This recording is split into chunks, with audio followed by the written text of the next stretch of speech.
ఈ తుక్కు రేగొట్టడం అనే విషయంలో మీ వాళ్ళు ఇన్వాల్వ్ అయినా కూడా అదే జరుగుతుందా అండి? ఎందుకంటే రేషన్ బియ్యం దాంట్లో మీ వాళ్ళు చాలా ఐకమత్యంగా ద్వారంపూడి గారితో కలిసి పనిచేస్తున్నారు కదా, అంటే అంత సంఘీభావం ఎక్కడ చూడలే నేను, అందుకని అడుగుతున్నాను.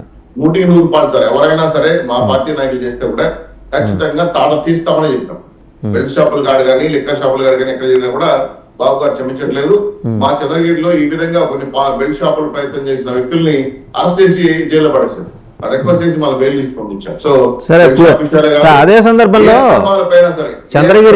చంద్రగిరిలో చెవిరెడ్డి భాస్కర్ రెడ్డి గారికి పులివర్తి నాని గారికి మధ్య ఉన్న బంధుత్వం, అవినాభావ సంబంధాలు వీటి మీద కూడా ఏమైనా దృష్టి పెట్టారా అండి? సార్, ఇది కొంత బాధాకరంగా కలిగిన అంశమైనా కూడా ఇది నాని గారితో మాట్లాడడం జరిగింది. వాళ్ళ వాళ్ళ భార్య వైపు నుంచి అదో తొమ్మిది ప్రకాష్ రెడ్డి గారి దగ్గర నుంచి ఏదో బంధుత్వం ఉందని, దాంట్లో ఏదో మెతకబడ్డారు అనే ఆలోచన ఉంది కానీ 100% కాదు. పార్టీ నాయకులు లోకేష్ గారు